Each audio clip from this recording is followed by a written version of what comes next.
Kalau kita dengan gampang menyalahkan angin, hujan dan sebagainya, ya mungkin tidak perlu ada pemerintahan kalau begitu, ya. Tenang saja Pak Prabowo, kita jelasin. Ya, inilah bedanya yang berbicara pakai data, yang berbicara pakai fiksi. Ya. Ini pakai data. Angin itu bergerak dari sana sini. Ketika polutan yang muncul dari pembangkit listrik tenaga uap mengalir ke Jakarta, maka Jakarta punya indikator, karena itu Jakarta mengatakan ada polusi udara. Pembangkit listrik tenaga uap yang batu bara itu, emang di Jakarta ada PLTU? Enggak pas banget di Jakarta sih. Menurut Direktur Eksekutif Walhi Jakarta, Suci Fitria Tanjung, PLTU ini ada di radius 100 km dari Jakarta. 100 km kan jauh ya, tapi kok polutan dari PLTU bisa sampai ke Jakarta? Berarti ada banyak banget dong PLTU yang beroperasi. Melansir data Indonesia, per tanggal 10 Agustus 2023 ada 16 PLTU batubara yang beroperasi. Banyak juga. Riset yang disusun sama CREA menyebutkan bahwa polusi udara di Jakarta disumbang oleh aktivitas PLTU di Banten dan Jawa Barat. Angin membawa pencemaran dari PLTU di daerah itu ke Jakarta.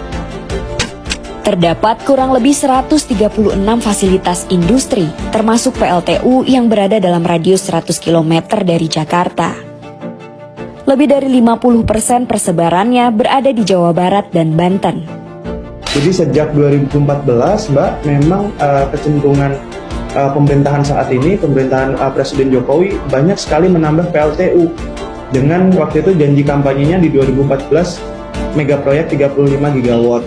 Masalahnya, wilayah padat industri ini berada di lokasi yang sama dengan titik konsentrasi material pencemar udara di Jawa.